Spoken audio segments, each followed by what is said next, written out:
Now, I talked about this at the top of the show, but the inflation figures for May were released today, so it's now risen to 4% on the monthly figures. That's up from 3.6%, which we saw in April. So it makes it now the second consecutive month-on-month inflation increase. So the discussion now is going to turn to whether or not the Reserve Bank will hike interest rates at its next board meeting in August. I mean, I said before, if that happens, it will be disastrous, Michael, for the government, because they really need interest rates to come down before they go to the next election. But as a former Treasurer, what do you think the state of play is now?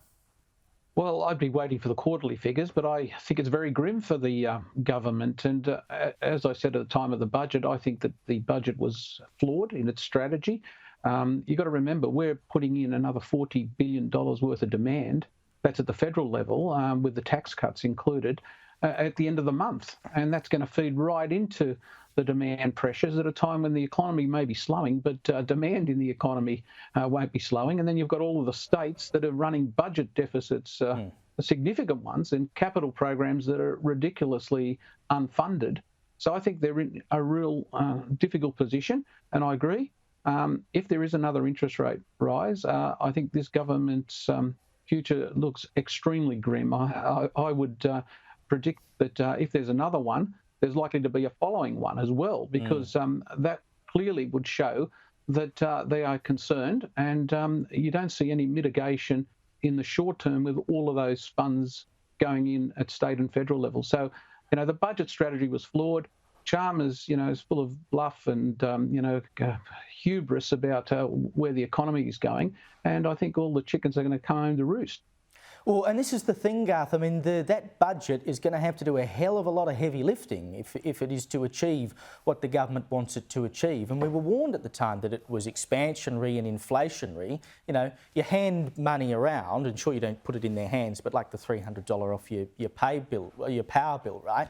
Sure, it's not $300 the government's given to you, but it's $300 that you otherwise would have had to spend. So it is in effect $300 in your hand that you go and spend somewhere else, and that causes inflation.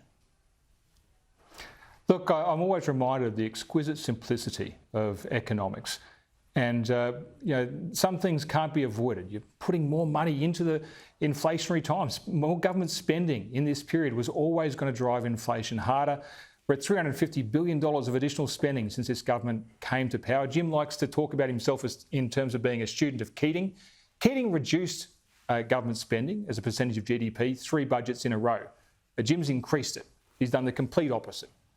So any claims to economic credibility he has are awash now. But I would point out, this is a Treasurer who only a couple of weeks ago stood with a straight face and told the Australian people that his budget was perfectly calibrated to deal with the issues of the day. Perfectly calibrated.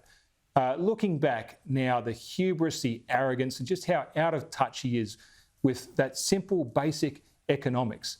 It really is troubling looking into Australia's future and seeing that we've got the bond markets predicting, betting on an interest rate rise within the next year.